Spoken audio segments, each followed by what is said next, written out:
Hello, good evening. आज का जो टॉपिक है हम लोग का वो तीसरा क्वेश्चन हम लोगों ने गेस किया था मियोसिस। तो मियोसिस में चलिए हम लोग देखते हैं। तो मियोसिस में हम लोग को पढ़ना है सेल डिवीज़न का एक पार्ट है मियोसिस। जो माइटोसिस आपको मैंने बोला भी था कि पहले मियोसिस से पहले आप माइटोसिस को एक बार देख लीजिए। तो आधा मियोसिस दो टाइप का इसमें डिवीज़न होता है, मियोसिस फर्स्ट और मियोसिस सेकेंड।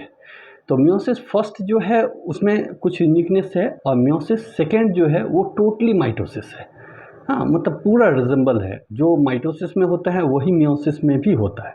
तो हमने आपको माइटोसिस कुछ दिन पहले ही बोला था कि आप अच्छे से उसको देख लीजिए, तो आपको थोड़ा मियोसिस लिखने में इजी होगा या समझने में इजी होगा। तो मियोसिस का जो पार्ट है वो मियोसिस फर्स्ट। तो मियोसिस फर्स्ट में सबसे बड़ा इस चीज़ को समझने में जो स्टूडेंट्स को दिक्कत होता है, इसका टर्मिनोलॉजी आपको समझना है। अगर आप टर्मिनोलॉजी को समझ गए कि क्या टर्म से क्या रिप्रेजेंट होता है, तो आधा प्रॉब्लम आपका तो यही सॉल्व हो जाएगा। उसके बाद होता है कनेक्शन, कैसे हम जाएंगे, इसके बाद क्या होगा, इसके बाद क्या होगा, वो एक कनेक्शन आपको दिमाग में रखना पड़ेगा। ठीक है, तो आप टर्मिनोलॉजी को अच्छा से समझने का कोशिश कीजिए और किस वर्ड्स के बाद किस चीज़ को एक्सप्लेनेशन करता है, मतलब स्टेप्स ऑफ मियोसिस। दो चीज़ आपका पहला प्रायोरिटी होना पड़ेगा कि दो चीज़ अगर आपके पास क्लियर है तो आगे का काम आपके लिए इजी है। चलिए, तो इसमें जो मियोसिस है वो जनरली मियोसिस में ये 2n लिखे हैं, ये क्रोमोसोम नंबर है। ठीक है, क्रोमोसोम का नंबर जो होता है इस डिवीजन में हाफ हो जाता है। 2n से n कहने का मतलब होता है कि क्रोमोसोम का नंबर जो है वो हाफ होने वाला है। तो आगे जाके देखेंगे कि ये मियोसिस में टू डिविजन्स होते हैं, एक सेल्स दो बार डिवाइड करते हैं। तो पहला बार का जो डिवीजन है उसको हम बोलते हैं मियोसिस फर्स्ट, और सेकेंड टाइम का जो डिवीजन है उसको हम बोलते हैं मियोसिस सेकेंड। और मियोसिस सेकेंड जो है वो माइटोसिस से मिलता है। माइटोसिस में 2n नहीं होता है, वहाँ 2n होता है। ठीक है, तो मियोसिस फर्स्ट जो है वो रिडक्शनल डिवीजन है, उसी में क्रोमोसोम नंबर हाफ होते हैं। अब माइटोसिस जो है वो 2n है। अब उसी तरह मियोसिस सेकेंड भी जो है उसमें भी n ही जाएंगे, वहाँ पे n जाता है। तो पहला डिवीजन जो है मियोसिस फर्स्ट वो रिडक्शनल डिवीजन कहलाता है, और मियोसिस सेकेंड जो है वो इक्वेशनल डिवीजन कहलाता है। ठीक है, तो आपका जो टारगेट है इस वीडियो में, आप ये कोशिश करेंगे कि टर्मिनोलॉजी पकड़ने का, कॉन्सेप्ट को समझने का, स्टेप्स ऑफ मियोसिस को समझने का हम ये दे रहे हैं। और जब आपको अगर रिटन टाइप में इसको लिखना है तो फिगर्स को बनाने का प्रैक्टिस ये बहुत इंपॉर्टेंट है मियोसिस में, क्योंकि फिगर्स आप जितना क्लैरिटी के साथ बना पाएंगे उतना अच्छा आप अपने आप को रिप्रेजेंट कर पाएंगे आंसर शीट पे। ठीक है, तो ये सब चीज़ को ध्यान में रखते हुए हम लोग आते हैं, स्टार्ट करते हैं मियोसिस। चलिए, तो अभी जो अगर आप लोगों ने सब्सक्राइब नहीं किया हो चैनल तो आप लोग कर सकते हैं। ये एजुकेशनल मटेरियल नीट से लेके और एमएससी लेवल, सीएसआई लेवल तक का जो स्टडी है वो जाता है। आप इसको शेयर भी कर सकते हैं। और ये तो अगर आप सब्सक्राइब किए हुए हैं, नोटिफिकेशन ऑन नहीं किए हैं, तो उसको आप कर लीजिए। ठीक है, मियोसिस सेकेंड जो है वो नीट लेवल से लेके और हायर अगर आप सीएसआई लेवल तक चले जाएंगे वहाँ तक इसके क्वेश्चंस रहते हैं। तो बेसिक्स टू हायर तक हर एक स्टूडेंट्स इसको देख सकते हैं। चलिए, नेक्स्ट है ये फिगर है आपको, इसमें डिफरेंट वेराइटीज़ ऑफ मतलब मॉर्फोलॉजी जो है हमने दिखाया है, मतलब डिफरेंट आप देख सकते हैं। So many differences, human race है, अलग अलग डिफरेंस है, स्पेसीज होमोसेपियंस ही है, लेकिन सो मेनी रेसेस जो आप देख रहे हैं, या सो मेनी कलर्स या मॉर्फोलॉजिकल डिफरेंस, ये क्यों होता है? ठीक है, ये एक में हमने दिखाया, लेकिन ये हर एक स्पेसीज में होता है। इसमें एक कॉज मियोसिस भी है। एक कॉज जेनेटिक वेरिएबिलिटी जो आती है वो मियोसिस से ही आती है। इसमें आप पढ़ेंगे एक वर्ड होता है क्रॉसिंग ओवर, जहाँ exchange of non sister chromatids होता है। तो वही जो एक्सचेंज है वो भी जेनेटिक वेरिएबिलिटी क्रिएट करने के लिए रिस्पॉन्सिबल है। एक है म्यूटेशन, नहीं, तो यहाँ पे हम लोग देखेंगे genetic variability created by crossing over. तो इसमें ये जो वेरिएशंस आप देख रहे हैं, आप एक ही फैमिली में देख लेंगे कि डिफरेंट, एक ही पेरेंट्स के जो बच्चे हैं या आप जो सिबलिंग्स हैं, वो उनका जो मतलब मॉर्फोलॉजी है वो डिफरेंट है, जबकि पेरेंट्स एक ही है, लेकिन मॉर्फोलॉजी डिफरेंस होता है। ये नेचर सपोर्ट करता है इसको, वेरिएशंस को नेचर जो है वो सपोर्ट करता है। तो इसमें ये वेरिएशंस के पीछे एक ये भी है। चलिए आते हैं, इसमें मियोसिस का जो पूरा खाका है वो हमने दिखाया है आपको। इसमें मियोसिस फर्स्ट भी है और मियोसिस सेकेंड भी है। तो ये है मियोसिस फर्स्ट और ये है मियोसिस सेकेंड। तो इसमें बेसिकली आपको दो चीज़ देखना है कि आप क्या सीखने जा रहे हैं कि एक सेल है जिसमें क्रोमोसोम का 2 पेयर्स है, जैसे 1 पेयर और ये 2 पेयर्स। तो ये पहला पेयर है और ये दूसरा पेयर है, 2 पेयर्स ऑफ क्रोमोसोम है। ये अगर जाता है इंटरफेज के बाद मियोसिस फर्स्ट में, तो मियोसिस फर्स्ट में यहाँ पे देख लीजिए, इसमें 2 पेयर्स था, इसमें 1 पेयर हो गया, 1 पेयर। ठीक है, ये कितने थे? 2 पेयर। इस सेल में कितने क्रोमोसोम थे? 2 पेयर। और ये 2 पेयर्स क्रोमोसोम है इसमें। और ये एक ही डिवीजन मियोसिस फर्स्ट के बाद कितना आ गया? एक पेयर हो गया दोनों में। मतलब ये 2 पेयर्स में एक पेयर्स यहाँ चला गया, एक पेयर्स यहाँ चला गया। बट मियोसिस सेकेंड जब देखेंगे तो इसमें भी एक पेयर्स गया और इसमें भी एक पेयर्स गया। ठीक है, मतलब एक पेयर यहाँ पे हुआ, एक पेयर यहाँ पे है, एक पेयर यहाँ पे है, एक पेयर यहाँ पे है। मतलब टोटल कितने हो गए? 4 पेयर, 4 सेल में। तो 2 पेयर से 4 पेयर में चले गए। ठीक है, अब ये समझना है, यही चीज को आपको समझना है कि एक डिवीजन में एक पेयर से 2 पेयर से एक पेयर क्रोमोसोम हो जाता है और एक पेयर फिर 2 पेयर क्रोमोसोम को बनाता है। ठीक है, और यही पूरा मियोसिस में आपको समझना है कि ये कैसे होता है। फिर से सुन लीजिए, 2 पेयर क्रोमोसोम मियोसिस में जब जाता है तब पहला मियोसिस में ये एक पेयर में कन्वर्ट हो जा रहा है, एक पेयर फिर से 2 पेयर में कन्वर्ट हो रहा है डिफरेंट सेल में। मतलब फाइनली एक सेल में एक पेयर ही आ रहा है। तो ये 2n अगर है, 2 पेयर है तो 2n है, और ये 1 पेयर है तो n आ गया। तो 2n से n का जो प्रोसेस है ये आपको अंडरस्टैंड करना है।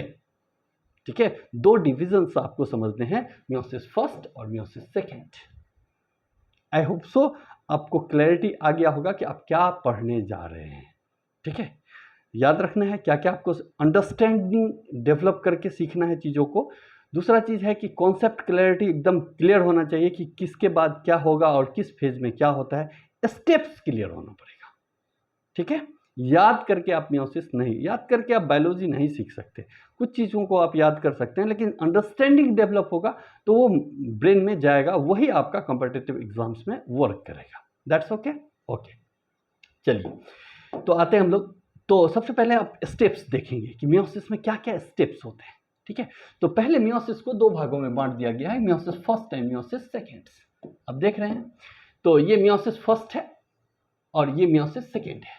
लेकिन आपको समझना पड़ेगा कि किसके बाद क्या है आएगा। तो देखिएगा, आप दिमाग में रखेंगे प्रोफेज है, तो प्रोफेज, मेटाफेज, एनाफेज और टीलोफेज, सबके आगे में 1 लगा हुआ है। क्या लगा हुआ है? 1 लगा हुआ है। इसका मतलब ये मियोसिस फर्स्ट का पार्ट को बता रहा है। सेम है प्रोफेज, मेटाफेज, एनाफेज, टीलोफेज, इसमें सेकेंड लगा हुआ है। इसका मतलब है ये मियोसिस सेकेंड का पार्ट है। तो बोलेंगे सर सेल कहाँ से जाएगा? तो देखिए, सेल यहाँ पे है, एक सेल ये ऐसे ही जाएगा। साइटोकाइनेसिस होता है डिवीजन ऑफ साइटोप्लाज्म। तो मियोसिस फर्स्ट के बाद भी साइटोकाइनेसिस होगा, मतलब एक सेल डिवाइड होकर 2 सेल में बट जाएंगे। एक सेल डिवाइड होकर कितने सेल में बटने जा रहे हैं? 2 सेल में। ठीक है, और यही 2 सेल फिर आएगा मियोसिस सेकेंड में। यही दोनों सेल्स कहाँ आएंगे? मियोसिस सेकेंड में। और ये मियोसिस सेकेंड के लास्ट में भी साइटोकाइनेसिस होता है। क्लियर है? तो लास्ट में जो साइटोकाइनेसिस होगा तो ये भी जो दो सेल हैं वो एक डिवीजन करके फिर 2 बनाएंगे, और फिर ये ही सेल एक डिवीजन करके 2 बनाएंगे।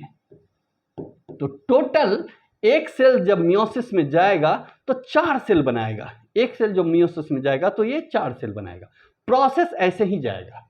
तो सबसे पहले प्रोफेज 1 है, और प्रोफेज 1 के 5 जो हैं स्टेप्स, लेप्टोटीन, जाइगोटीन, पेचिटीन, डिप्लोटीन और डाइकिनेसिस। ये 5 स्टेप्स आपको दिमाग में रखना पड़ेगा कि किसके बाद क्या होता है। हाँ, पहला चीज़ तो स्टेप्स ध्यान रखना पड़ेगा। अभी आप लोग थोड़े से मैच्योर्ड हो गए हैं तो आपको स्टेप्स समझ 4 बार लिखेंगे। वैसे आप इसका एक निम्स है, जैसे देखिए L, Z, P, D और D। तो इसको आप ऐसे भी दिमाग में रख सकते हैं, लटकते जुल्फ पे 2 दीवाने। ठीक है, मेरे सर ने हमको पढ़ाया था, हम भी आपको बता दे रहे हैं, लटकते जुल्फ पे दो दीवाने। इससे आपका क्या होगा कि ये LZP, D और D ये आपको दिमाग में आ जाएगा। कितना बार पूछता है मेडिकल एंट्रेंस में, तो कितना बार पूछा है कि इसका क्या ये है, सीरीज है, तो आप भूलेंगे नहीं, आपका एक क्वेश्चन जरूर बन जाएगा। ठीक है, हाँ। उसके बाद आप चूंकि मैच्योर्ड हैं, आपको हर एक स्टेप्स में क्या क्या फंक्शंस होता है वो आपको बताना है। उसके बाद आएंगे मेटाफेज फर्स्ट, उसके बाद आएंगे एनाफेज फर्स्ट, उसके बाद आप आएंगे टीलोफेज फर्स्ट, उसके बाद साइटोकाइनेसिस। और साइटोकाइनेसिस होने के बाद ये सेल इंटरकाइनेसिस में चला जाता है। जब से हाँ, इससे ये प्रोफेज होने से पहले यहां सेल इंटरफेज में जाता है। ठीक है, तो देखिए जब मियोसिस स्टार्ट करता है सब कोई सेल, तब वो किस में जाता है, इंटरफेज में। और जब ये मियोसिस फर्स्ट को खत्म कर लेता है, तब किस फेज में जाता है, इंटरकाइनेसिस में। मतलब ये सेल इंटरकाइनेसिस में जाने के बाद मियोसिस सेकेंड को स्टार्ट करेगा। मियोसिस जब सेकेंड स्टार्ट हो जाएगा, तो मियोसिस सेकेंड जो है यही माइटोसिस के इक्विवेलेंट है। ये किसके इक्विवेलेंट है, माइटोसिस के। इसीलिए मैं बोला था कि आप माइटोसिस अच्छे से पढ़ लीजिए।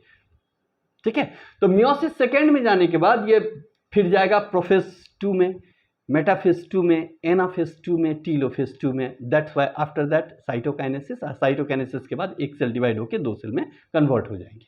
तो ये जो 2n से स्टार्ट होगा, ये यहां पे जाके n में कन्वर्ट कर जाएगा।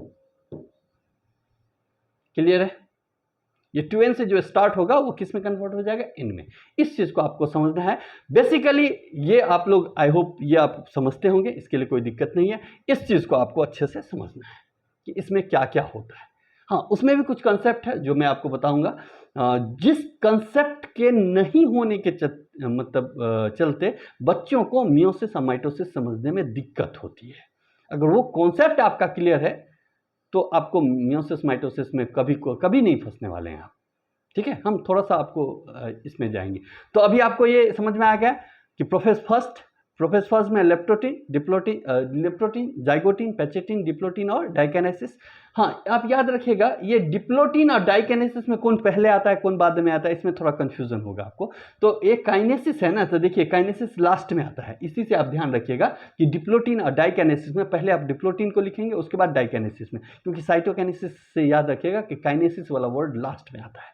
ऐसा कोई किताब में लिखा हुआ नहीं है, आप मेमोराइज करने के लिए, दिमाग में सेट करने के लिए रख सकते हैं। तो ये इसके बाद आएगा मेटाफेज, उसके बाद एनाफेज, उसके बाद टीलोफेज। ठीक है, आप पढ़े होंगे अगर माइटोसिस, तो बहुत मुश्किल नहीं है आपको ये चीज़ को समझाना। लेकिन कुछ चीज़ों को समझना, माइटोसिस में जो चीज़ नहीं आता है वो है ये पार्ट्स। इसको हम आते हैं अच्छे से क्लियर करते हैं। ठीक है, हम आगे बढ़ते हैं। हम फिर से बताते हैं आपको कॉन्सेप्ट पकड़ना है। कॉन्सेप्ट पकड़ में आ गया तो बहुत मुश्किल नहीं है, उसके लिए थोड़ा सा आपको टाइम देना पड़ेगा। चलिए, ये एक कॉन्सेप्ट है homologous chromosomes. What is homologous chromosomes? ठीक है, तो बोलते हैं कि जैसे ह्यूमन मेल है, ह्यूमन मेल में हम लोग बोलते हैं कितने क्रोमोसोम हुआ, तो आप बोलेंगे 23 पेयर्स। वेरी गुड, 23 पेयर्स होते हैं। ठीक है, ह्यूमन में 23 पेयर्स ऑफ क्रोमोसोम्स होते हैं, मान गए? ठीक है, लेकिन ह्यूमन मेल भी होता है और फीमेल भी होती है, दोनों में 23 पेयर्स ही होते हैं। लेकिन इसका जो होता है वो 22 प्लस XY होता है, और ये फीमेल में जो होता है वो 22 पेयर्स प्लस XX होते हैं। ठीक है, तो ये 22 पेयर्स जो हैं वो तो इसमें होमोलोगस हैं, लेकिन ये क्रोमोसोम होमोलोगस नहीं है। X अलग है, Y अलग है। तो बोलेंगे सर होमोलोगस कहते किसको, तब ना हम समझेंगे यहाँ कौन होमोलोगस होगा कौन होमोलोगस नहीं होगा। नहीं, होमो मतलब होता है सेम, लोकस मतलब होता है पोजीशन। मतलब अगर दो क्रोमोसोम पे देख लीजिए, दोनों का मॉर्फोलॉजी सेम है 100%। इसमें किसी लोकेशन पे कोई जीन है तो इसमें भी वही जीन है, किसी पोजीशन पे ये जीन जो आप देख रहे हैं, देख लीजिए इसमें भी वही जीन है। हाँ, ये लेंथ जो हम बता रहे हैं, लेंथ जो जीन किसको बोलते हैं, सेगमेंट ऑफ डीएनए। कोई लंबा सेगमेंट है, कोई छोटा सेगमेंट है, नहीं। तो आप देख लीजिए यहाँ पे जो सेगमेंट का लेंथ है वही सेगमेंट का लेंथ यहाँ पे भी है। हाँ, इसमें एलील्स अलग अलग हो सकते हैं, जैसे यहाँ पे हम लोग मेंडल में लिखते हैं ना कि कैपिटल T और यहाँ पे हम स्मॉल t लिख दिया। नहीं, एलील्स अलग अलग भी हो सकते हैं, सेम भी हो सकते हैं। ये स्मॉल t के बदले में कैपिटल T भी हो सकता है यहाँ पे, नहीं। तो दो क्रोमोजोम्स जिसमें सेम स्ट्रक्चर हो और उसके सेम लोकस पे सेम जीन प्रेजेंट हो, that particular chromosomes are called homologous chromosomes. तो बोलेंगे कि सर ये 22 पेयर्स, ये 22 पेयर्स, ये और यहां पे तो एक्स एक्स सेम है ना, तो ये भी होमोलोगस है। तो ह्यूमन फीमेल में 23 पेयर्स जो है वो होमोलोगस क्रोमोसोम है, लेकिन ह्यूमन मेल में 22 पेयर्स ही होमोलोगस क्रोमोसोम है। ये पेयर्स होमोलोगस नहीं है क्योंकि मॉर्फोलॉजिकली ये डिफरेंट है। ठीक है, क्लियर हो गया। तो आप ये भी देख लीजिए, ये क्रोमोसोम नंबर 1 है होमोलोगस का ह्यूमन का, ये क्रोमोसोम नंबर 2 है। तो बोलेंगे कि सर जब गैमिट बनता है, सेक्सुअल रिप्रोडक्शन में क्या होता है, फॉर्मेशन ऑफ गैमिट्स। तो मेल गैमिट बने, फीमेल गैमिट बने। गैमिट में क्रोमोसोम का नंबर हाफ होता है। क्रोमोसोम में जब हम गैमिट बनाते हैं तो उसमें क्रोमोसोम का नंबर डिप्लॉयड से n हो जाता है, पता है ना, वो प्रोसेस ऑफ मियोसिस से ही होता है, तो इसलिए n हो जाता है। अब इसमें जो आप होमोलोगस क्रोमोसोम देख रहे हैं, ये आफ्टर फर्टिलाइजेशन आया है, मतलब ये मेल का क्रोमोसोम है और ये फीमेल का क्रोमोसोम है। तो मेल और फीमेल जब गैमिट्स आपस में जुड़ते हैं तब जो होता है, जब इसमें फिर डिवीजन स्टार्ट होने लगता है, तब होमोलोगस क्रोमोसोम का पेयरिंग होता है। That is called pairing of homologous chromosomes. और होमोलोगस क्रोमोसोम्स बहुत सारे स्टूडेंट्स को नहीं पता है। जब तक ये पता नहीं होगा आप मियोसिस को क्लियर ही नहीं कर सकते हैं। नहीं, तो अभी आपको पता है ना कि होमोलोगस क्रोमोसोम्स में जो 2 पेयर्स आते हैं उसमें एक मदर से आता है और एक फादर से आता है। जैसे हम लोग गैमिट बनाते हैं ना, 2 गैमिट फ्यूज करेगा तो हम जाइगोट बनाते हैं, तो जाइगोट में ही पेयर मिलेगा ना, गैमिट में तो हाफ है, गैमिट में तो एक एक क्रोमोसोम है। यहां होमोलोगस पेयर सेपरेटेड होते हैं। जो यहां पे XY है ये भी सेपरेट हो जाता है गैमिट में। ठीक है, तो होमोलोगस क्रोमोसोम कहने का मतलब है कि मॉर्फोलॉजिकली और genetically chromosomes are same and a pair of homologous chromosomes in which one chromosome comes from mother side and another chromosome comes from father side। Clear है? और भी हम थोड़ा होमोलोगस पे आते हैं, आई होप सो आपको ये चीज क्लियर होगा। देख लीजिए, यहां पे 2-3 चीज इस स्लाइड में आपको समझना है। होमोलोगस आप समझ गए होंगे कि there are 2 pieces of DNA within a diploid organism which carry the same gene or one from each parents। ठीक है, ये होमोलोगस क्रोमोसोम में क्या होता है कि 2 पीस ऑफ डीएनए होता है within a diploid organism which carry the same gene, one from each parents. दूसरा है कि जैसे 23 नंबर ऑफ क्रोमोसोम है और ये सेम जीन्स है which encodes for same genes. ठीक है, 20 जैसे मदर में भी है, फादर में भी है, तो एक पोजीशन पे एक ही जीन्स होंगे, उसके वेराइटीज अलग हो सकते हैं जो एलील से रिप्रेजेंट होते हैं। ठीक है, तो होमोलोगस में आपको कोई प्रॉब्लम नहीं होना चाहिए। ठीक है, अब हम थोड़ा सा आपको बताना चाह रहे हैं कि जैसे आप देखे भी होंगे तो ये क्लियर हो गया होगा, आप थोड़ा सा गौर करेंगे इस पे। मान लीजिए कि ये है, देखिए ये हमने बनाया और यहां पे सेंट्रोमेयर डाला। ठीक है, अच्छे से देखिए, समझने का बात है। हमने एक ये बनाया, यहां पे हमने सेंट्रोमेयर डाला। अब आप मुझे बता सकते हैं कि इस दोनों में 2 क्रोमोसोम कहां पे है? नहीं, तो आपको मैं बता दूं, ये सेंट्रोमेयर है। ये क्या है? सेंट्रोमेयर।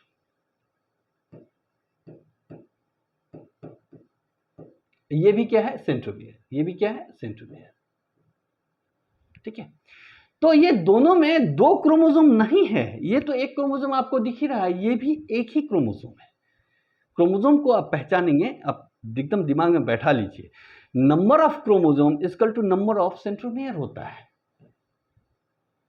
ठीक है, अगर इसमें भी एक सेंट्रोमेयर, इसमें भी एक सेंट्रोमेयर, इसका मतलब दोनों क्रोमोसोम एक ही है। तो बोलेंगे सर कभी ये लिखते हैं कभी ये लिखते हैं, इसका क्या मतलब होता है? हाँ, ये डिफरेंट फॉर्म ऑफ एक क्रोमोसोम्स को हम लिख रहे हैं, एक क्रोमोसोम्स में डिफरेंट फॉर्म है, उसको हम रिप्रेजेंट कर रहे हैं। क्लियर है? ठीक है, तो ये दोनों है। तो बोलेंगे सर जैसे हम होमोलोगस, जैसे ये देखिए, ये होमोलोगस का पेयरिंग है, नहीं ये होमोलोगस का पेयरिंग है, हम इसी पे बना दे रहे हैं। नहीं, ये बीच में सेंट्रोमियर है। ठीक है, ये बीच में सेंट्रोमियर है। तो ये कितना क्रोमोसोम होगा? तो बोलेंगे सर एक क्रोमोसोम है। नहीं, हाँ, इसी को आप ऐसे भी बनाते हैं, ऐसे भी बना रहे हैं इसको, ये क्रोमोसोम ऐसे बनाया हुआ, यहाँ पे सेंट्रोमियर है, ऐसे है ये क्रोमोसोम। नहीं, इसी के साथ ये पेयर भी है, नहीं, देख लीजिए आप अच्छे से, इसको समझना बहुत इंपॉर्टेंट है, इसलिए एकदम, ये अगर नहीं समझ में आया आप मुझे कमेंट करके बताएंगे सर हमको नहीं समझ में आया, ठीक है, एक दो बार आप रिपीट करके देखेंगे, अगर नहीं समझ में आएगा तो आपका मियोसिस में दिक्कत होगा, ठीक है। तो ये क्या है, वन पेयर ऑफ क्रोमोसोम है, तो इसी को देखिए, इसमें लिखा हुआ है होमोलोगस पेयर, मतलब एक ही क्रोमोसोम है, लेकिन ये इस फॉर्म में बनाया हुआ है। ऐसा भी बना के प्रीवियस स्लाइड में आपको दिखाया गया था, ऐसा भी एक क्रोमोसोम, ये भी वन ही क्रोमोसोम है, ये भी वन ही क्रोमोसोम है, ये डिफरेंट फॉर्म होते हैं। बोलते क्यों होते हैं फॉर्म सर डिफरेंट?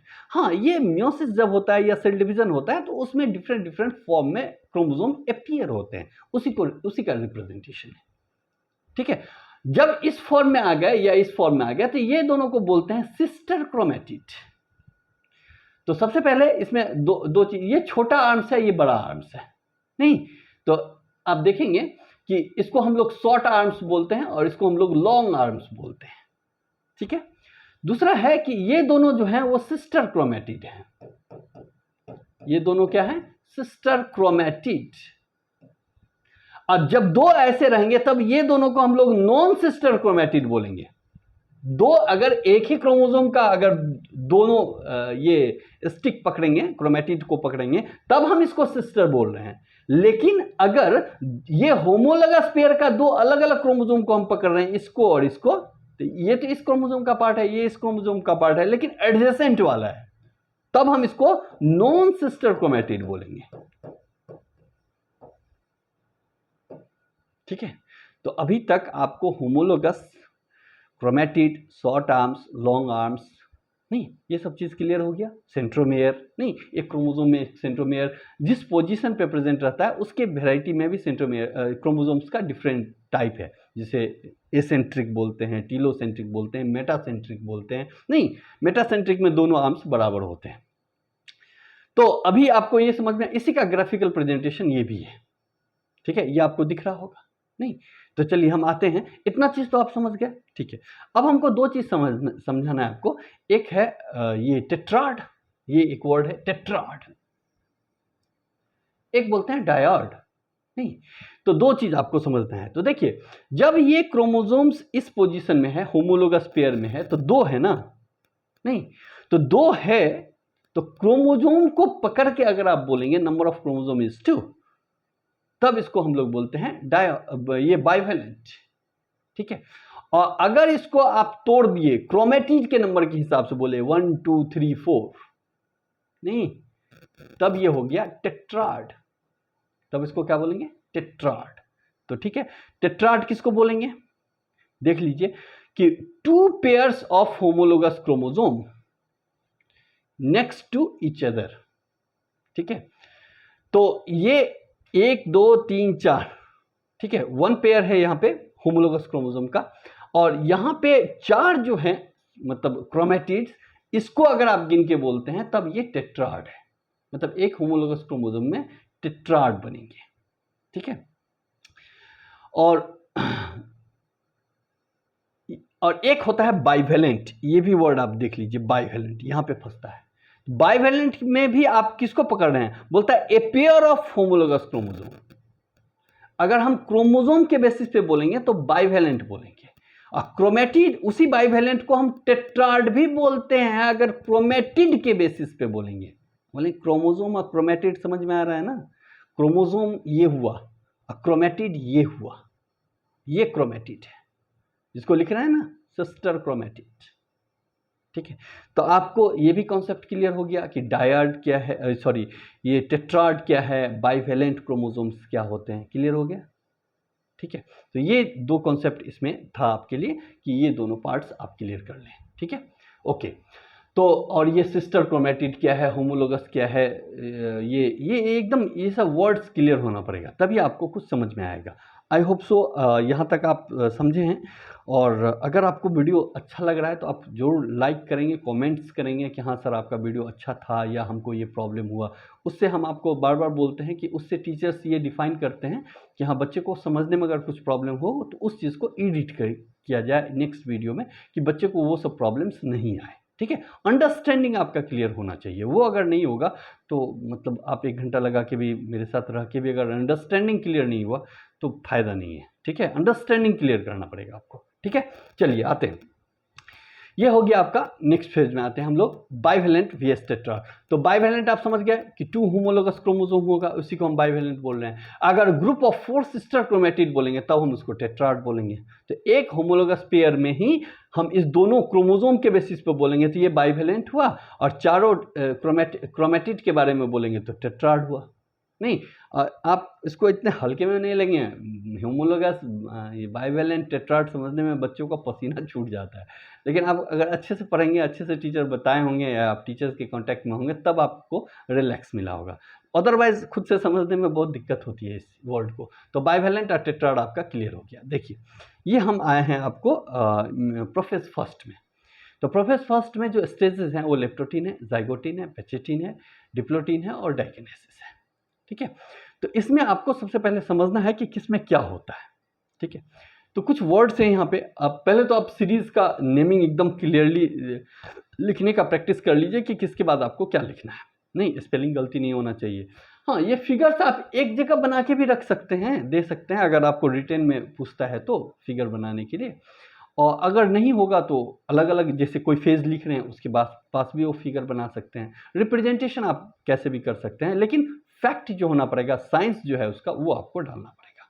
ठीक है, तो डिप्लोटीन में जो होता है वो कंडेंसेशन ऑफ क्रोमेटिड मटेरियल होता है। देखिए, डीएनए कंडेंस होकर क्रोमेटिड बनाता है, सॉरी क्रोमेटीन बनाता है, और क्रोमेटीन कंडेंस होकर क्रोमोसोम बनाता है।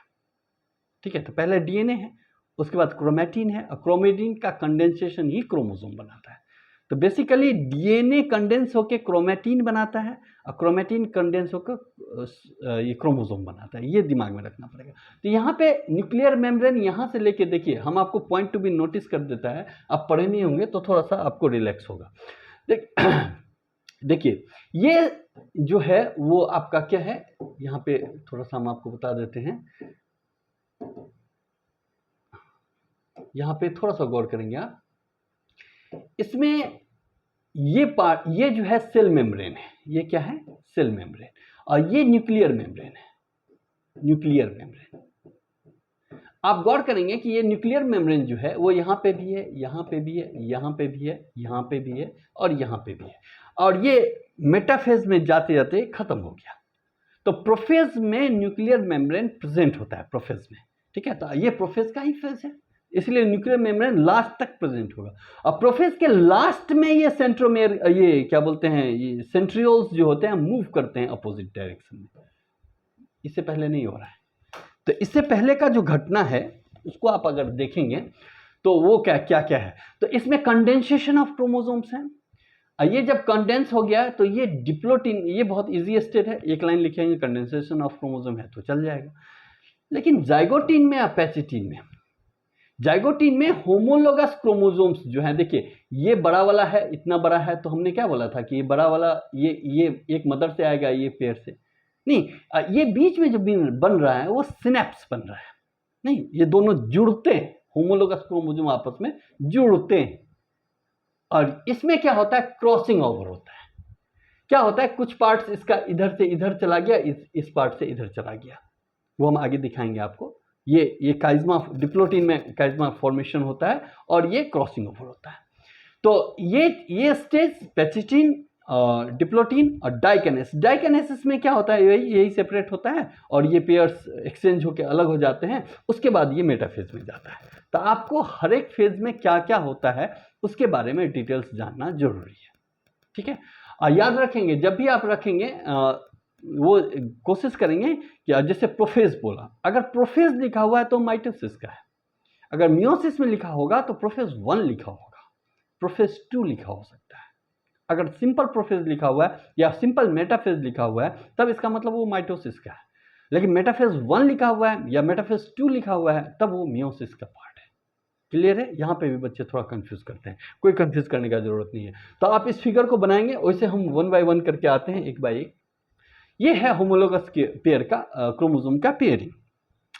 तो इसमें आप देख रहे हैं कि दो अलग अलग क्रोमोसोम्स हैं, एक रेड कलर से दिखाया गया है और एक ब्लू कलर से, और दोनों आपस में, क्योंकि दोनों का जो लेंथ होता है सेम होता है, सेंट्रोमियर भी सेम पोजीशन पे होते हैं, तो ये होमोलोगस क्रोमोसोम्स देख रहे हैं आप, आपस में क्या होते हैं, जुड़ते हैं। यहाँ पे क्या दिखाया गया है कि आपस में जुड़ते हैं, और ये जो जुड़ते हैं, ये जो कॉम्प्लेक्स बनता है, इसी को सिनेप्टोनोमल कॉम्प्लेक्स बोलते हैं। तो pairing of homologous chromosomes is called pairing of homologous chromosome forms a complex that is called synaptonemal complex. ठीक है, इसमें क्या होता है, जो लॉन्ग आर्म्स होते हैं वो लॉन्ग आर्म्स से फ्यूज करते हैं, जो शॉर्ट आर्म्स होते हैं वो शॉर्ट आर्म्स से फ्यूज करते हैं। हाँ, पी या क्यू, लॉन्ग एक आर्म्स को पी बोलते हैं, एक आर्म्स को क्यू बोलते हैं।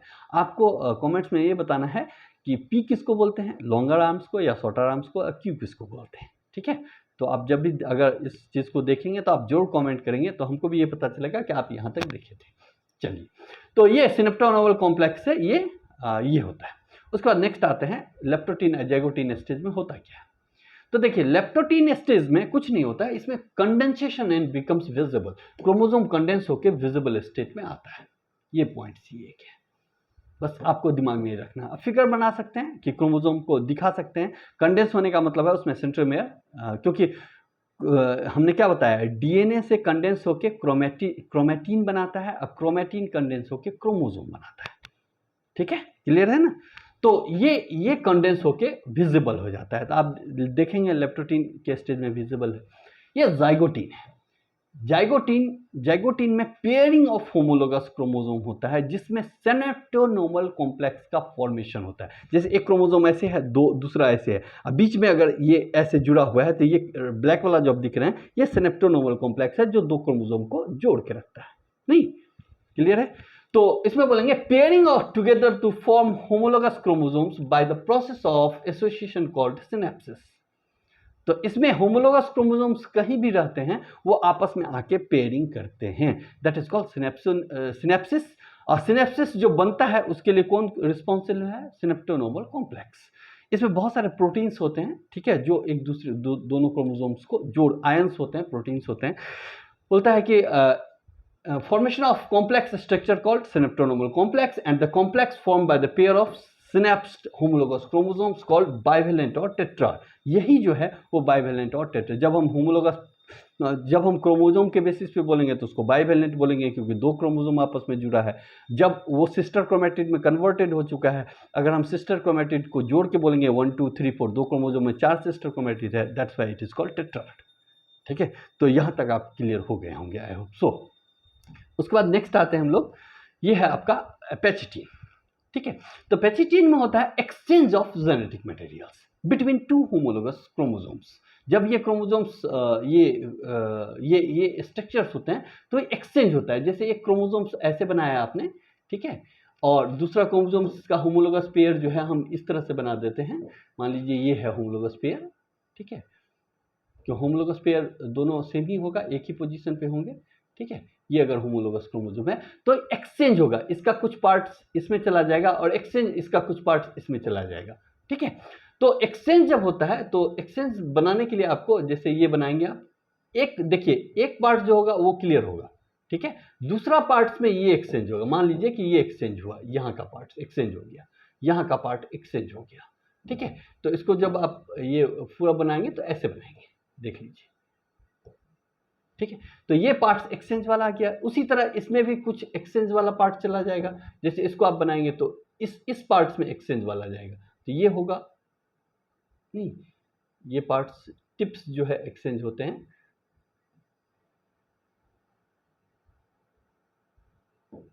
जैसे इसको आप एक्सचेंज कर लिया, इसको आप एक्सचेंज कर लिया, नहीं, तो ये पार्ट्स जो आप देख रहे हैं, देखिए ये पार्ट्स जो है एक्सचेंज्ड है, इससे आए, और इसका पार्ट इसमें चला गया है, नहीं, ये पार्ट्स जो है एक्सचेंज है, ये पार्ट्स जो है एक्सचेंज है। क्लियर है? नहीं, तो इसको बोलते हैं एक्सचेंज पार्ट। तो देख लीजिए, नॉन सिस्टर क्रोमेटिड में एक्सचेंज पार्ट होता है। ये दोनों सिस्टर क्रोमेटिड है, ये दोनों सिस्टर क्रोमेटिड है, लेकिन ये दोनों नॉन सिस्टर क्रोमेटिड है, नॉन सिस्टर क्रोमेटिड। तो एक्सचेंज जो होता है वो नॉन सिस्टर क्रोमेटिड्स में होता है। होमोलोगस का जो पेयर होता है उसमें एक्सचेंज जो होगा किसमें होगा, नॉन सिस्टर क्रोमेटिड्स में होता है, याद रखिएगा। और ये जो होता है the exchange of genetic materials between two homologous chromosomes known as crossing over takes place between two non sister chromatids, ये याद रखिएगा, ठीक है, ऑफ द होमोलोगस क्रोमोसोम। तो देख लीजिए, जैसे इसका ब्लू कलर है तो ये ब्लू कलर रेड वाले में आ गया, रेड वाला इसमें चला गया, यही चीज आपको बताने का कोशिश किया। ये क्लियर है ना। तो पैसेटिन में आपको दिमाग में रखना है कि यहाँ पे एक्सचेंज ऑफ जेनेटिक मटेरियल होता है। पकड़ो से याद रखेंगे, पी फॉर पैसेटिन, पी से पकड़ो नहीं, पकड़ो मतलब ये जो क्रॉसिंग वर्ड होता है, ये इसी में क्या होता है, एक्सचेंज होता है। इसका मटेरियल ये पकड़ता है, इसका मटेरियल ये पकड़ता है। तो आप इस फिगर को जैसे भी बनाए, फिगर आपके पास लॉट ऑफ होगा, लेकिन कॉन्सेप्ट आपको पकड़ के रखना है कि पैसेटिन में क्रॉसिंग ओवर होता है। इससे पहले आपने पढ़ा था जाइगोटिन, लेप्टोटिन, जाइगोटिन। तो जाइगोटिन में सिनेप्टोनोमल कॉम्प्लेक्स बनाता है, सिनेप्सिस होता है। सिनेप्सिस मतलब pairing of two homologous chromosome. अब वो पेयरिंग जो होता है उसके बाद उसमें जो कॉम्प्लेक्स डेवलप होता है, वो पेयरिंग जो कॉम्प्लेक्स डेवलप करता है that is called synaptonemal complex. तो ये चीज क्लियर है आपको नहीं? हाँ, इसमें याद रखिएगा नॉन सिस्टर क्रोमेटिड ही एक्सचेंज करते हैं, ठीक है। आई होप सो ये क्लियर हो गया होगा आपको, ठीक है। उसके बाद नेक्स्ट चलते हैं, पैसेटिन के बाद डिप्लोटिन आएगा, ठीक है। तो डिप्लोटिन में क्या होता है कि ये जो कॉम्प्लेक्स है वो धीरे धीरे अलग होते हैं, ठीक है। एक्सचेंज हो गया। अब वो एक्सचेंज होता है एक्सेप्ट में होता है। अगर हम आपको दिखाएंगे तो थोड़ा सा ये देखिए, ये काइज्मा फॉर्मेशन होता है ये, ठीक है। ये जैसे सेंट्रोमियर है और यहाँ पे देखिए एक्सचेंज हो रहा है यहाँ पे। तो एक ही काइज्मा नहीं बनेगा, एक से ज्यादा काइज्मा भी फॉर्मेशन हो सकता है। और वो जैसे जैसे आगे जाता है वो क्या होता है कि हटता है, मतलब नीचे की तरफ डाउनवर्ड्स फ्लो में जाता है। तो यहाँ पे रिकॉम्बिनेशंस जो है ये देख लीजिए आप इसमें कि डिप्लोटिन में आपको क्या रखना है, डाइकाइनेसिस में अलग होते हैं, वो मतलब लास्ट फेज है। तो डिप्लोटिन आपको याद रखेंगे कि डाइकाइनेसिस से पहले आता है, ये भी आपको हमने बोला था याद रखने के लिए कि diplotene is characterized by dissolution, मतलब हटना ऑफ सिनेप्टोनोमल कॉम्प्लेक्स। अब ये फ्री होने वाले हैं, अब क्या होने वाले हैं, फ्री होने वाले हैं, एंड एक्सेप्ट स्ट्रक्चर कॉल्ड काइज्माटा। क्योंकि ये जो एक्सचेंज होता है उससे पहले ये नॉन सिस्टर क्रोमेटिड ऐसे रहते हैं, ये जो नॉन सिस्टर क्रोमेटिड्स हैं वो ऐसे रहते हैं, नहीं।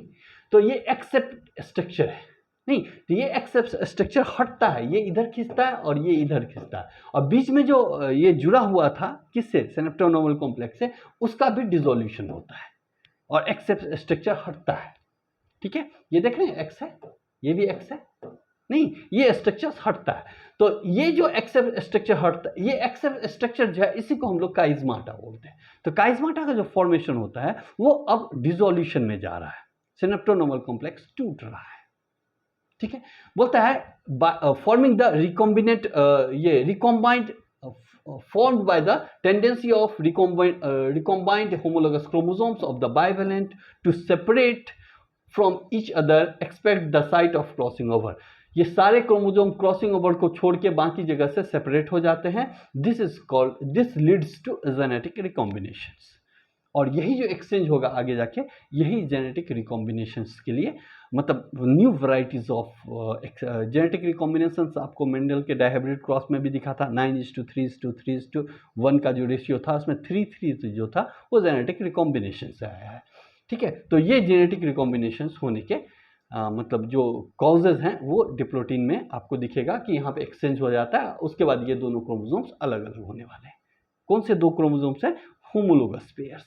तो बोलेंगे जो होमोलोगस पेयर्स नहीं है उसमें क्या ये होगा, उसमें नहीं होगा, ठीक है। तो उसमें रिकॉम्बिनेशंस नहीं होंगे, वो सेपरेट जीन्स होते हैं उसके। जो होमोलोगस पेयर है वही इस स्टेज को जाएगा। तो आपको यहाँ तक आते आते आपको दो तीन चीज़ जो ऐड हुआ है, बाइवेलेंट टेट्राड तक तो हम बताते हैं। इसमें जो आपको पढ़ना है सिनेप्टोनोमल कॉम्प्लेक्स, सिनेप्सिस, उसके बाद आपका आ गया ये dissolution of synaptonemal complex, chiasma formations, genetic recombinations, ये काइज़माटा, नहीं, ये सब वर्ड्स आपको क्लियर हो जाना चाहिए। ठीक है, तो ये आपको क्लियर हो गया कि इसमें इतना पॉइंट्स आप जरूर लिखेंगे, क्योंकि आपके पास कोई भी एग्जाम्स में कितना टाइम रहता है उस पर भी आपको लिखना है। तो देखिए काइज़मा का एक एग्जाम्पल मैं बता रहा हूँ कि ये आप देख रहे होंगे, ये फिगर्स को मैं हाईलाइट कर रहा हूँ अभी, इसको आप अच्छे से देखेंगे थोड़ा सा। इसमें आप देखिए कि जेनेटिक रिकॉम्बिनेशन क्या होता है कि हमने 2 सेल लिया, एक सेल लिया जिसमें 2 क्रोमोसोम्स हैं। ये दोनों इसको हमें हाईलाइट कर रहे हैं, इसी पे हमको लेके जाना है। अब अगर क्रॉसिंग ओवर नहीं होगा तो देख लीजिए सब एकदम सिंगल सिंगल आए, जीन्स सिंगल सिंगल आए, मतलब इसका मटेरियल इसमें नहीं गया है, that's why there is a no crossing over. लेकिन जनरली क्रॉसिंग ओवर होता है मियोसिस फर्स्ट में। अगर होगा तो देख लीजिए कि ये 4 जो हैं वो ये जो सेल्स हैं वो अलग अलग आए हैं, इस दोनों में पहले अलग अलग आ गया, ये दोनों अलग अलग आ गया, जबकि ये दोनों जो था ये अलग अलग क्रोमेटिड बन के अलग अलग क्रोमोसोम बनाया, लेकिन यहाँ पे ये हो गया, देख लीजिए। ठीक है, यहाँ पे नहीं था, एक्सचेंज हुआ है, देख लीजिए एक्सचेंज, होमोलोगस पेयर अपने आप में एक्सचेंज किया है। ये है काइज़माटा का formation, crossing over. Crossing over से ये क्या करते हैं, जेनेटिक मटेरियल एक्सचेंज करते हैं, इसीलिए हर एक सेल में अलग अलग वैरायटीज आता है। इसमें जो था वही आया है दोनों में, यहाँ पे जो था वो नहीं आया है, वो यहाँ पे जो दो था इससे नहीं आया, देख लीजिए यहीं पे रिकॉम्बिनेशन हो गया, यहीं से रिकॉम्बिनेशन होके एक सेल में ये आया है और एक सेल में ये आया है, ये पर्पल कलर है और ये आपका रेड में आ गया, पिंक में। तो कलर से आप समझ गए कि अगर क्रॉसिंग ओवर होगा या नहीं होगा। क्रॉसिंग ओवर होने का मतलब होता है कि इसमें काइज़माटा का फॉर्मेशन होगा, एक्सचेंज ऑफ क्रोमेटिड हो गए, जेनेटिक वेरिएशन होगा और नेचर इसको सपोर्ट करता है। क्लियर है? चलिए, हाँ बोलेंगे सर ये फिगर भी बनाना है, तो बोलेंगे नहीं ये नहीं बनाना है, आपको समझने के लिए दिया था अलग से। यही सेंट्रोमियर को अलग से दिखा सकते हैं, होमोलोगस क्रोमोसोम, हाँ होमोलोगस जब भी बनाएंगे तब आप याद रखेंगे उसमें लेंथ जो होगा वो सेम डालेंगे, 2 क्रोमोसोम का स्ट्रक्चर सेम डालेंगे, दोनों एक दूसरे का मिरर इमेज होना पड़ेगा, दैट इज कॉल्ड होमोलोगस। ये क्लियर है आपका? उसके बाद जेनेटिक रिकॉम्बिनेशन अभी आपको दिखाए हैं कि 2 अलग अलग कलर है, देख लीजिए यहाँ पे अगर काइज़मा फॉर्मेशन होता है तो एक कलर जो नॉन सिस्टर क्रोमेटिड है उसमें कलर डिफरेंट हो गया ना, मतलब इसका कुछ मटेरियल इसमें चला गया, इसका कुछ मटेरियल इसमें चला गया, that is called recombinant chromatids. ठीक है, यही दोनों क्रोमेटिड, इसको हम रिकॉम्बिनेंट बोलते हैं। तो 50% देख लीजिए क्रोमेटिड सेम होता है, यहाँ 4 क्रोमेटिड है ना, तो 50% क्रोमेटिड में कोई चेंज नहीं होगा, जैसे ये वाला और ये वाला, इसमें कोई चेंज नहीं है। और ये दोनों जो हैं उसमें चेंज है, ये दोनों जो हैं उसमें चेंज है इसमें। तो 50% जो होता है वो सेम होता है, 50% ही रिकॉम्बिनेंसी हो सकता है, मैक्सिमम रिकॉम्बिनेंसी ये यहाँ पे देख लीजिए आप। ठीक है ना, 50% जो क्रोमोसोम है तो 50% नॉन सिस्टर होता है, नॉन सिस्टर में ही होगा जो एडजेसेंट टू ईच अदर है। क्लियर है?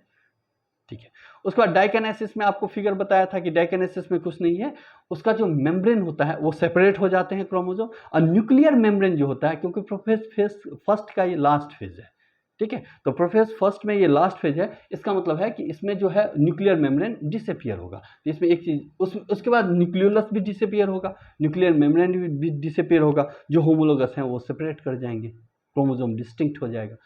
तो डाइकिनेसिस में क्रोमोसोम्स आर फुल्ली कंडेंस्ड, पहला पॉइंट ये फुल्ली कंडेंस्ड होगा।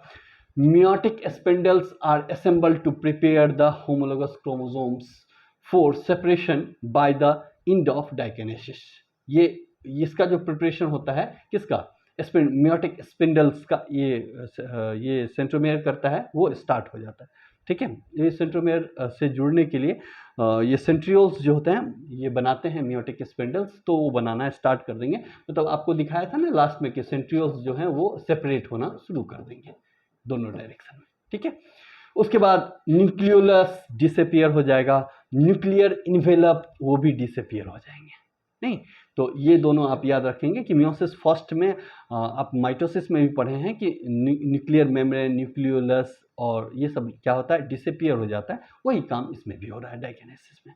उसके बाद ये प्रोफेज फर्स्ट का लास्ट फेज है, आपने पढ़ा लेप्टोटीन, जाइगोटीन, डिप्लोटीन, पैचेटीन, डिप्लोटीन और डाइकिनेसिस। इसका ये डाइकाइनेसिस लास्ट फेज है। याद रखिएगा डाइकाइनेसिस है तो ये लास्ट में आएगा, क्योंकि इसके बाद वो फिर किस में जाता है, साइटोकाइनेसिस में। एक सेल बदल जाता है, सॉरी इसके बाद ये यही 5 स्टेज है। हाँ, उसके बाद वो चला जाएगा मेटाफेज फर्स्ट में। ठीक है, अब मेटाफेज फर्स्ट अब मेटाफेज सेकेंड में क्या डिफरेंस है ये आपको यहाँ पे समझना होगा। तो इसमें देख लीजिए, आप ऐसे ही फिगर बना सकते हैं। और यहाँ पे डाइकाइनेसिस में यही ये है, ये देख रहे हैं ना, ये सेंट्रियोल्स जो हैं वो अलग अलग होने लगे हैं। तो आप ये एक फिगर कोई भी बनाना है आपको जो मियोसिस फर्स्ट को पूरा रिप्रेजेंट करता हो। उसमें आपका ये पेयरिंग हो, सिनेप्स बनना हो, सिनेप्टोनोवल कॉम्प्लेक्स, पैचिटिन में क्रॉसिंग ओवर है, डिप्लोटिंग में सेपरेशन है, और डाइकाइनेसिस में ये पूरा अलग हो जाता है, ये मेम्ब्रेन सब गायब होने लगता है। ठीक है, तो ये फिगर आप एक बना लेंगे, मिल जाएगा आपको। उसके बाद आते हैं मेटाफेज फर्स्ट। आप गौर करेंगे हम मेटाफेज फर्स्ट के साथ मेटाफेज सेकेंड के बारे में भी बताएंगे। तो मेटाफेज सेकेंड जो होगा वो माइटोसिस है, मेटाफेज फर्स्ट जो है वो क्या है, मियोसिस का फर्स्ट का पार्ट है। तो इसमें क्या होता है वो देखिए, इसमें और उसमें क्या अंतर है।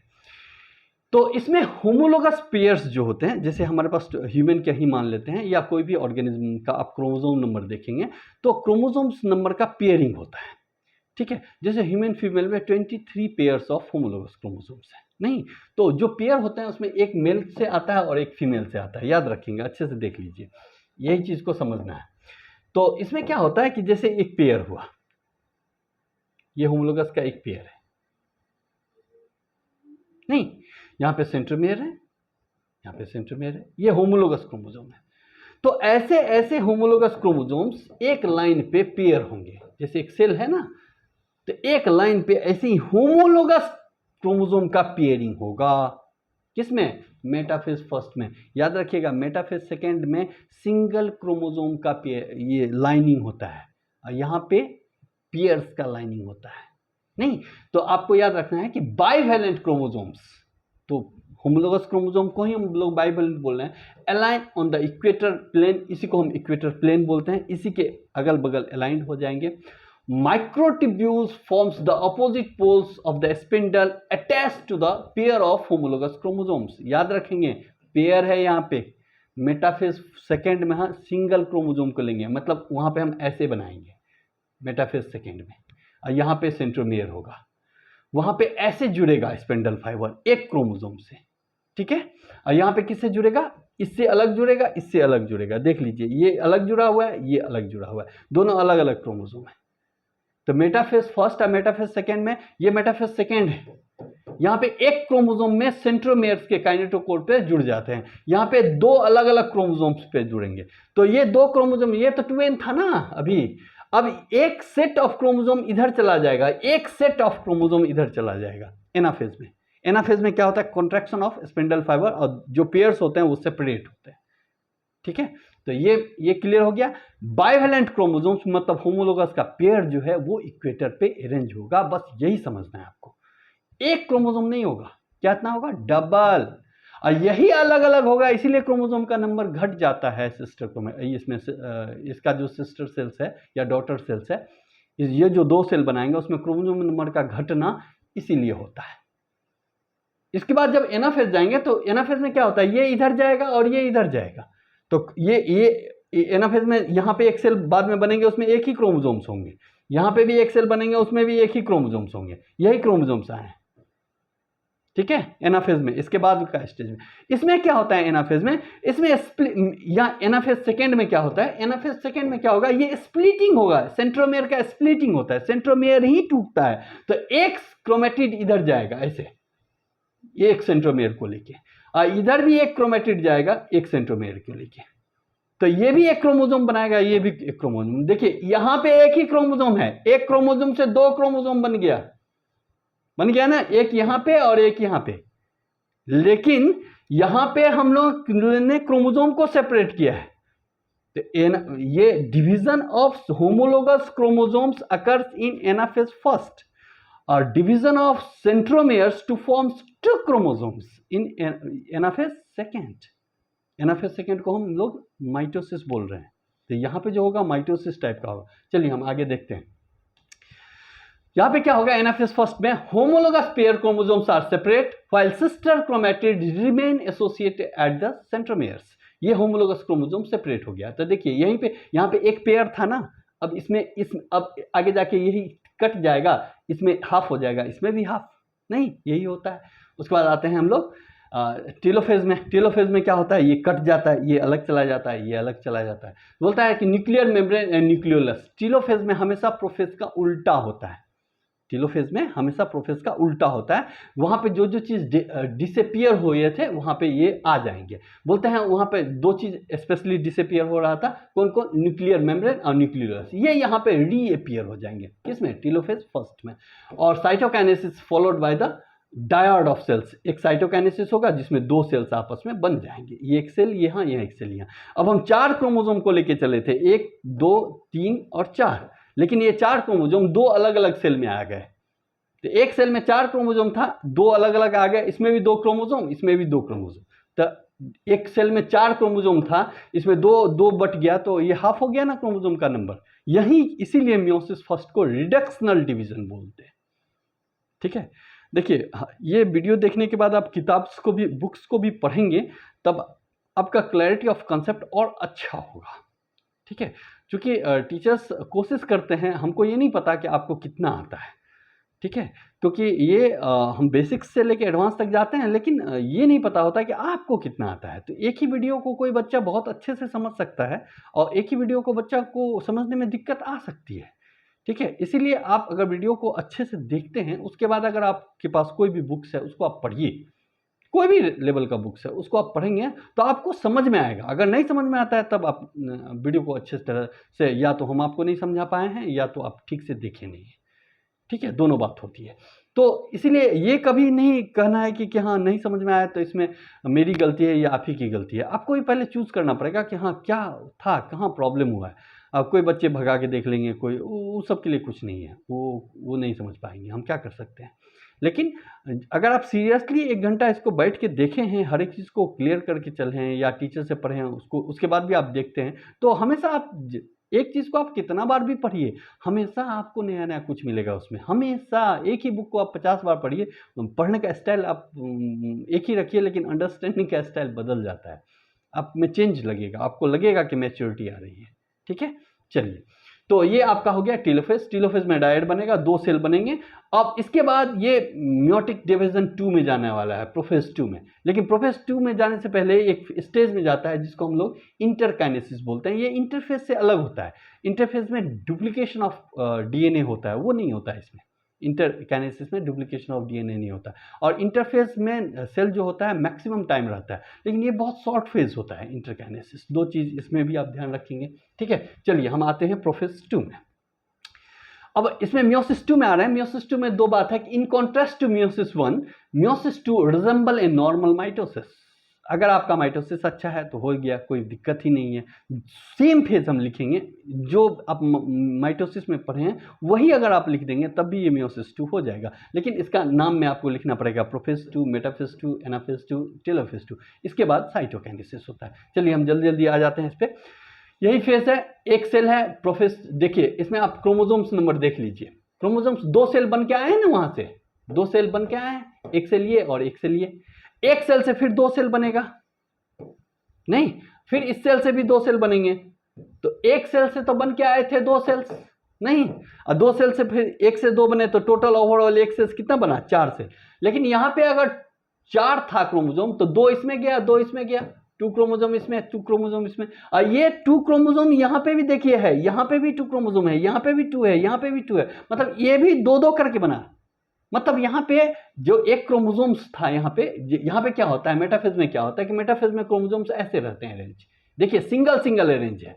वहां पे हमने बोला था होमोलोगस पेयर अरेंज होता है, यहाँ पे हमने क्या बोला है कि एक क्रोमोसोम अरेंज होता है, यहाँ पे सेंट्रोमेयर होते हैं। एनाफेज में देख लीजिए क्या होता है, एनाफेज 2 में इसी क्रोमोसोम्स में ये जो है वो डिवाइड होता है। एनाफेज में ये जो क्रोमोसोम्स हैं इसमें ये डिवीजन होता है, ये ऐसे करके डिवाइड हो रहे हैं। ये तो एक ये बनाएगा और एक ये बनाएगा, तो देख लीजिए एक डिवीजन हो गया, तो एक क्रोमोसोम ये बनाया, एक क्रोमोसोम ये बनाया। और यही 2 क्रोमोसोम में फिर टेलोफेज में क्या होगा, reappear of nuclear membrane, but जाएगा 2 क्रोमोसोम में, बस यही बात है। ठीक है, तो आपको अगर माइटोसिस अच्छा है तो इसमें कोई प्रॉब्लम नहीं है। याद रखेंगे सिर्फ क्या कि वहां पे हम लोग होमोलोगस पेयर को लेके कर रहे थे काम, यहाँ पे हम लोग सिंगल क्रोमोसोम पे काम करेंगे। क्लियर है? चलिए वन बाय वन करके हम आते हैं। ये भी वही फिगर है, आप अच्छे से देखेंगे तो समझ में आ जाएगा। यहाँ पे भी मतलब प्रोफेज 2 है, मेटाफेज 2 है, एनाफेज 2 है और टेलोफेज 2 है, तो इसमें वही काम है। चलिए वन बाय वन। प्रोफेज 2 में सबसे पहले क्या होगा, न्यूक्लियर मेम्ब्रेन जो होगा डिसअपियर होगा, कंडेंसेशन ऑफ क्रोमोसोम होगा, न्यूक्लियोलस डिसअपियर होगा। तो न्यूक्लियर मेम्ब्रेन और न्यूक्लियोलस डिसअपियर हो जाता है प्रोफेज 2 में, और chromosome again becomes compact. Metaphase में क्या होता है, chromosomes aligns at equator. Equator किसको बोल रहे हैं, जैसे ये सेल है ना, जैसे ये सेल है, जैसे आप इसको सेल बोल रहे हैं, तो एक एक ऐसे करके हर एक क्रोमोसोम्स अलाइंड हो जाएंगे, ठीक है, जैसे ऐसे करके हर एक क्रोमोसोम एक लाइन पे आ जाएंगे। इसको मेटाफेजिक प्लेट भी बोलते हैं। तो equator and the microtubules from the opposite poles of the spindle get attached to the kinetochore, ये वर्ड याद रखिएगा।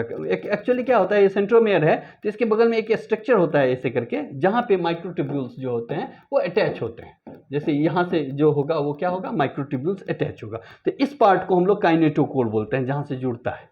ये पार्ट क्या है, काइनेटोकोर है, जहां से माइक्रोट्यूब्यूल्स जुड़ता है। तो ये पार्ट है आपका काइनेटोकोर। ये भी कितना बार पूछता है कि स्पिंडल फाइबर सेंट्रोमेयर के किस पार्ट से जुड़ता है, तो एक छोटा सा स्ट्रक्चर होता है जिसको बोलते हैं काइनेटोकोर, यहाँ से जुड़ा होता है of the sister chromatids. Sister chromatid मतलब ये हुआ, तो एक यहाँ पे हुआ, तो अगर मान लीजिए स्पिंडल यहाँ पे जुड़ा हुआ है, तो एक ऐसे जुड़ेगा और एक ऐसे जुड़ेगा, नहीं, ये माइक्रोट्यूब्यूल्स है, ये माइक्रोट्यूब्यूल्स है। क्लियर है? और ये एनाफेज में इसको फिर क्या होगा, खींचेगा, ये खींचेगा तो क्या होगा, इसमें स्प्लिटिंग ऑफ सेंट्रोमेयर। तो आपको स्प्लिटिंग ऑफ सेंट्रोमेयर इसके लिए याद रखना है, तो देख लीजिए मेटाफेज 2 में ऐसे ही देख लीजिए अलाइन होता है, नहीं, एक क्रोमोसोम में इधर से भी ये जो है वो सेंट्रियोल है, यहाँ से माइक्रोट्यूब्यूल्स इसके में जुड़े होते हैं। हाँ, आपको एक ही फिगर बनाना है जो आपको अच्छा लगे। एनाफेज में क्या होता है कि centromere of each chromosome splits.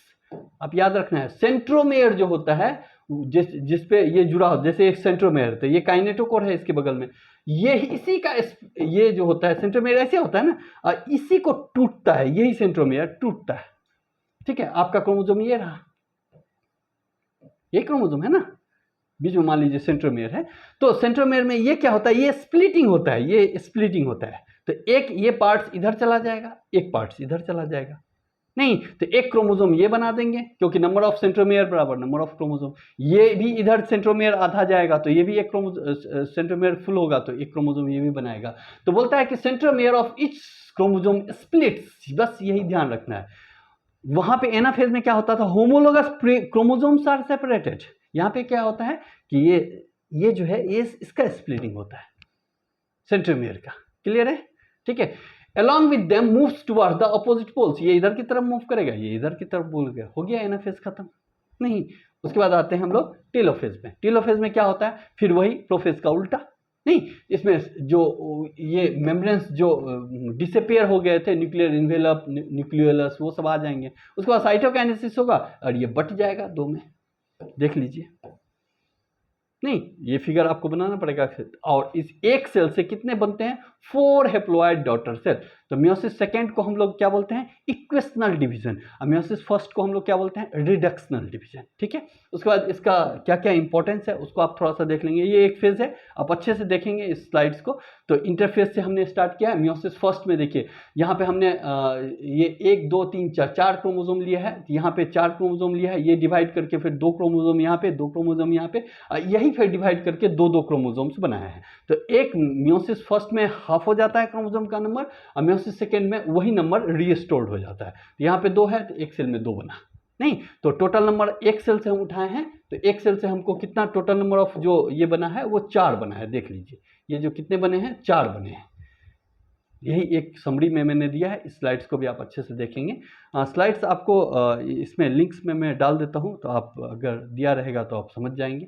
ठीक है, तो ये समझ जाएंगे, ये मियोसिस सेकेंड हुआ। उसके बाद आता है सिग्निफिकेंस।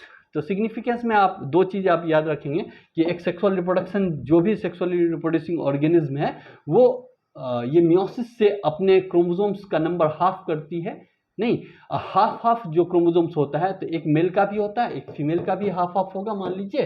तो ये क्रोमोसोम्स जो है मेल का भी हुआ और फीमेल्स का भी हाफ हुआ, और यही फिर रीस्टोर्ड होके एक क्रोमोसोम इसका और एक क्रोमोसोम इसका, यही होमोलोगस पेयर बनाता है। तो ये गैमेटोजेनेसिस में क्रोमोसोम नंबर हाफ होते हैं और फिर फर्टिलाइजेशन के बाद क्रोमोसोम नंबर का रीस्टोरेज हो जाता है। तो ये जो डिप्लॉयड जाइगोट होते हैं उसमें जो क्रोमोसोम्स आते हैं हाफ मदर से आता है, हाफ फादर से आता है। तो ये मियोसिस का सिग्निफिकेंस है कि कोई आदमी का बच्चा हमेशा आदमी ही होता है, डॉग्स का बच्चा हमेशा डॉग्स होता है, और कोई भी स्पेसीज प्लांट का वही स्पेसीज ऑफ प्लांट्स को जनरेट करता है। रीस्टोरेज ऑफ क्रोमोसोम्स में मियोसिस का एक इंपॉर्टेंट रोल है, इसमें आप इसको पढ़ेंगे एक बार। जेनेटिक वेरिएशंस आपने पढ़ा है कि काइज़ोमा का फॉर्मेशन होता है, exchange of non sister chromatids होते हैं जिससे जेनेटिक वेरिएशन आता है, जो नेचर इसको सपोर्ट करता है। तो दो इसका सिग्निफिकेंस है, जोड़ आप याद रखिए, ठीक है। उसके बाद आपको जो शुरू में फिगर दिखाया था, अभी आपको ये क्लियर हो गया होगा कि ये वेरिएबिलिटीज़ क्यों आती है, ठीक है, जेनेटिक वेरिएबिलिटीज़ ये क्यों आ रही है, ये इसमें मियोसिस का एक अपना रोल है, ठीक है। आई होप आपको ये चीज़ समझ में आया होगा। जो चीज़ में आपको प्रॉब्लम है आप कमेंट्स करके ज़रूर बताइए कि हाँ सर हमको इसमें प्रॉब्लम है। एक बार अच्छे से देखिएगा, जो आपको जो पॉइंट्स टू बी नोटेड है, homologous chromosome, bivalent, tetrad, chiasmata, synaptonemal complex, ये सारी चीज़ जो है। उसके बाद एक सीरीज जो है वो लेप्टोटीन, जाइगोटीन, पैचेटीन, डिप्लोटीन, डाइकिनेसिस। उसके बाद इसका metaphase first, anaphase first, telophase first, interkinesis, prophase second, उसके बाद metaphase second, anaphase second, telophase second. ये इसका एक सीरीज़ आपको दिमाग में रहेगा। फिगर्स आप बनाने का कोशिश कीजिए, आप अच्छे से लिख पाएंगे। और जो भी बुक्स मिलता है आपको आप पढ़िए, बुक्स पढ़ना एक आर्ट है, आप अच्छे से पढ़ेंगे बुक्स को, वो चीज़ आपको, टीचर्स का काम है अंडरस्टैंडिंग बच्चे में डेवलप करना, लेकिन बच्चे अंडरस्टैंडिंग डेवलप करने के बाद अगर बुक्स पढ़ते हैं तो उनका अंडरस्टैंडिंग और भी डेवलप होगा, क्योंकि बुक्स ही आपका मेन चीज़ है जो आपको पढ़ना चाहिए, ठीक है। तो आप पढ़िए बुक्स को, कोई भी बुक्स मिले आप पढ़िए, ठीक है। ये हमने आपको बेसिक्स बताया है जिससे एक अंडरस्टैंडिंग डेवलप होगा, उसके बाद आप पढ़ेंगे तो बहुत कुछ है, क्योंकि सेल बायोलॉजी जो है वो मतलब ये 8, 9, 10 से स्टार्ट होता है और वो जाता है एकदम मास्टर्स लेवल तक। नहीं, अभी तक आपको मैं बताऊं कि एक बात बताता हूं, हम लोग बहुत मतलब कोशिश करते हैं, फिर भी आप सोच लीजिए कि साइंटिस्ट को अभी सेल डिवीज़न अगर अनकंट्रोल्ड हो जाता है सेल में, उसको भी साइंटिस्ट अभी संभाल नहीं पाए हैं अभी तक के नॉलेज में, ठीक है। उसी अनकंट्रोल्ड ग्रोथ को हम लोग क्या बोलते हैं, कैंसर। नहीं, तो बहुत बड़ा वास्ट साइंस है, मतलब कह नहीं सकते कि आप कोशिश करेंगे छोटा सा एक बूंद का भी उठा पाए तो काफ़ी है। नहीं, तो a lot of knowledge available है, आप आपके लेवल में जितना नॉलेज है वो आपको कोशिश कीजिए कि वो आपको गेन है, लेकिन नॉलेज का कोई कमी नहीं है, ठीक, ये वास्ट ऑफ नॉलेज है। आई होप सो आप इसको पढ़ने के बाद आप बुक्स को जरूर पढ़ेंगे। और थैंक यू फॉर वाचिंग, आप आते रहिए, आपको जो भी प्रॉब्लम है। और आपको मैंने पी क्यू का होमवर्क दिया है, पी किसको बोलते हैं, क्यू किसको बोलते हैं, मतलब लॉन्गर आर्म, शॉर्टर आर्म किसको क्या बोलते हैं, आप मुझे कमेंट करके जरूर बताएंगे। Thank you for watching. अगर आपने चैनल को सब्सक्राइब नहीं किया है और पढ़ाई से इंटरेस्टेड बच्चे हैं, साइंस के हैं, चाहे वो मतलब 11th 12th से लेके एमएससी, यूपीएससी, बीपीएससी, जो भी साइंस को लेके आप प्रिपेयर करना चाहते हैं तो आप जरूर कर लीजिए, आपको जरूर फायदा होगा। Thank you for watching.